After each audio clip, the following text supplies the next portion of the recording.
Hi, good morning. Hello, this is Dr. Joseph, and I want to welcome you again to Here's to This Week video. This is our weekly videos we do every week just to provide some perspective into what we are doing for our course this week. So, welcome everybody. I hope you had a great weekend. I hope you had some good time spent with family and friends, and back to our eighth week of class.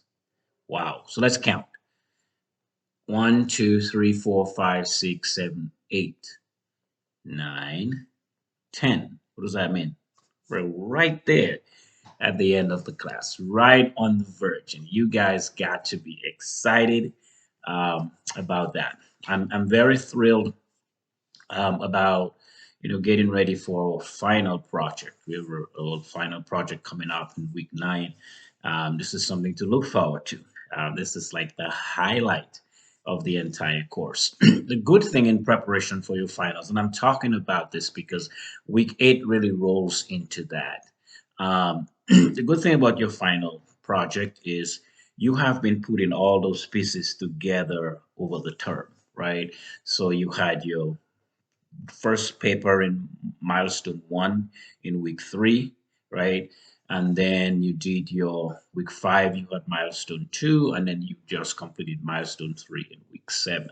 So all those are the parts and pieces or components that makes up for the final project, right? So you technically will put in all of this together. So I really need you to start thinking. Check in week 8. Take some time. You only have a journal entry to do for week 8, which is not a lot of work.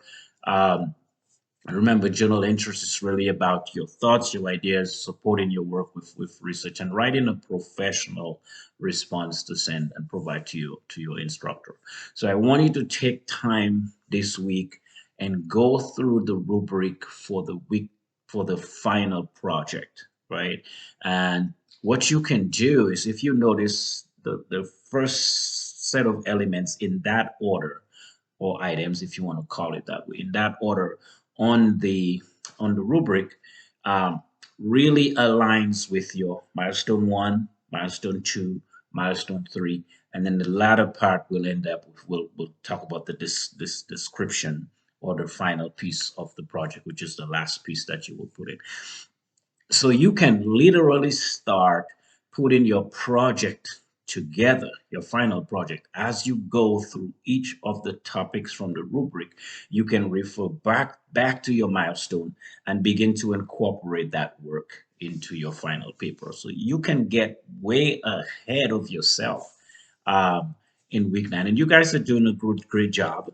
I would not be that concerned about my module 7 paper, which will have, at least by the time you get to the module 7 piece or the milestone 3 piece, you will have received your grade by then. So you'll have an idea of what you did well, and probably what you need to improve. So think about it in this perspective. So I would like to appeal to you that you can literally start working on your final project in week 8 if you do have the time and availability to do that. So I would recommend start working on that. As I said, the first thing to do is to grab the rubric for the final project. You have access to the rubric. Grab the rubric. I think of maybe uploading it to the classroom or something like that, but I believe you should have access to it. Look at the components or the elements from the beginning for the first set, and then see which, okay, this is the part for milestone 1. Okay, put in my information. These are the sections for milestone 2. Put in my information. By the time you get to the section for milestone 3, you should have received your grade for milestone 3 already. So good strategy. All right, let's be proactive.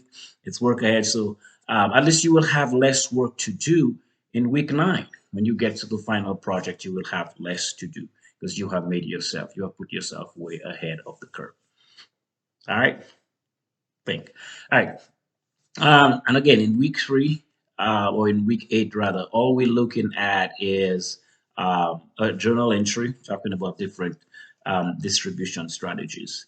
And I was thinking about this in preparation for our 8th week of class, and I started, kind of recapping um, all the things that we've learned and we're learning about supply chain and supply chain management. And I was not thinking about it in terms of what's going on in the world in relation to supply chain, right? Because I think there's a lot is going on with the supply chain, but I think a lot of it has to do with customers' anxiety, customers' fear, um, and all of that stuff. There is that level of uncertainty that when we don't know the end result as people, we tend to make um, not well thought out decisions, and that's just a general perspective. And I think a lot of that is happening. A lot of the things that we're seeing in the supply chain is really about it's. I think it has less to do with a demand, right? Supply versus demand,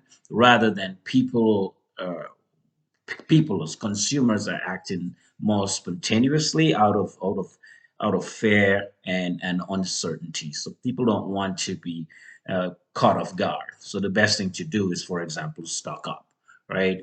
And so on and so forth. So we've seen a lot of that interaction in the supply chain, but it's really have to do with um, an unusual consumer behavior that we as researchers are really looking into. I think psychology is also playing into that role as well.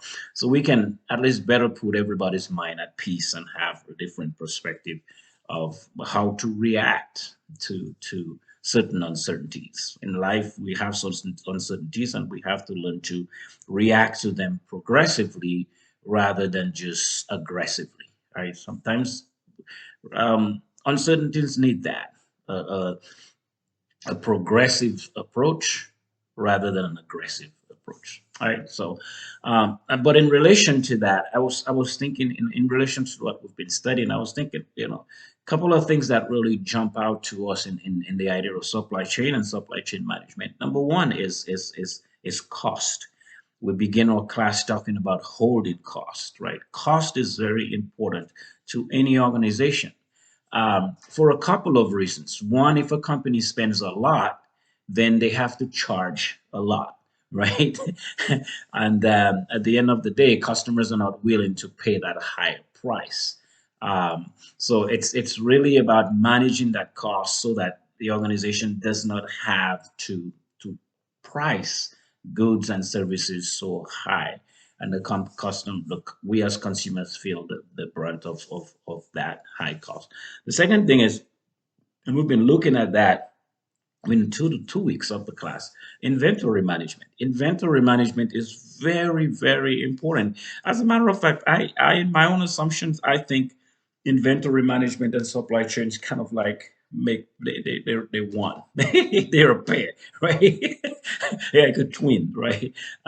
One named supply chain and one named inventory, right? I think that they're a twin because they go line head to head, line in one with each other. The supply chain is ineffective with poor inventory management. The supply chain is effective with proper, efficient inventory management. So inventory management is very critical. And then third thing is supplier selection. Why is supplier selection so critical? It's critical because you have to know who you're doing business with. An organization cannot just do business with any and everybody. You know, as an owner or a CEO of an organization, you have to know who you do business with.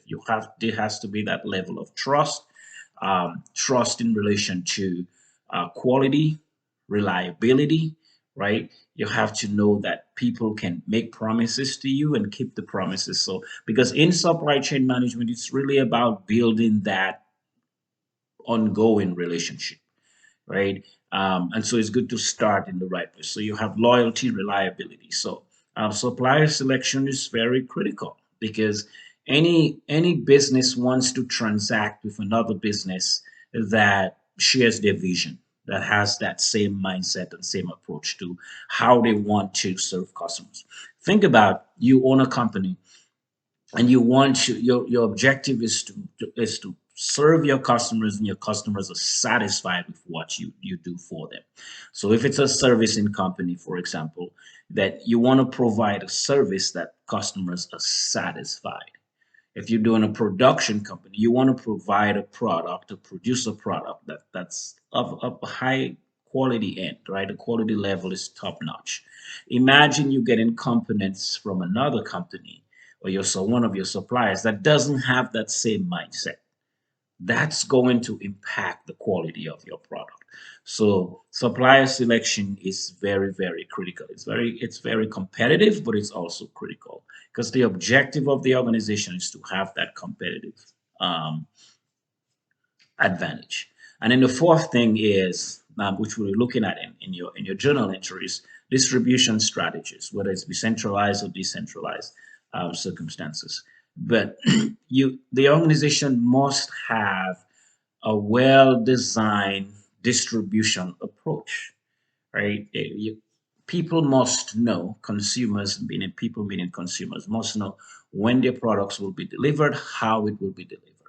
People have to know that. And I believe that's why companies like Amazon, for example, have its prime services because Amazon could not depend so much on UPS and FedEx and the post office and DHL and these other courier services because it was already charging a high price for Prime membership, for example, right? So if my customers are paying me this subscription fee and it's already high, then why can't I offer them a more reliable service, something that they can count on, rather than something I am uncertain I don't have any certainty about. And that's where we talk about vertical integration in the supply chain and all of that. So that's another conversation in itself. So cost, inventory management, supplier selection, and distribution strategies. These are four important components in an effective supply chain management. And these are the things that we have studied and we have reviewed. So as you get to work on your final project, which is your supply chain management plan, for week 9. These are the type of things that will come more to light to you in your study of this course. All right. So once again, we only have one assignment for week 8. You guys doing a journal entry. But I would like you to, if you have the time and space, please take some time and begin to do some work on your project. You've already done most of the work through the milestones that you've worked through in the class. You're good to go. We'll talk a little bit more about the final project in week 9, but I think that would be a great place to start. So, again, let's have another time of excitement when it comes to learning. We're getting ready to wrap up the class. But I think that every one of us is walking away with fresh knowledge, fresh information, and a better idea of what supply chain is. And if this is an area that you want to pursue your career, then guess what? You started on the right journey. So, all the best to you. Remember, if you do have questions, don't hesitate to reach out to me. I'm here to answer your questions. A lot of you are sending me emails. Some of you are posting questions in the general discussion board area. Awesome engagement. So, all the best, and I will see you guys in the classroom. Take good care of yourself. Enjoy the week. Bye bye.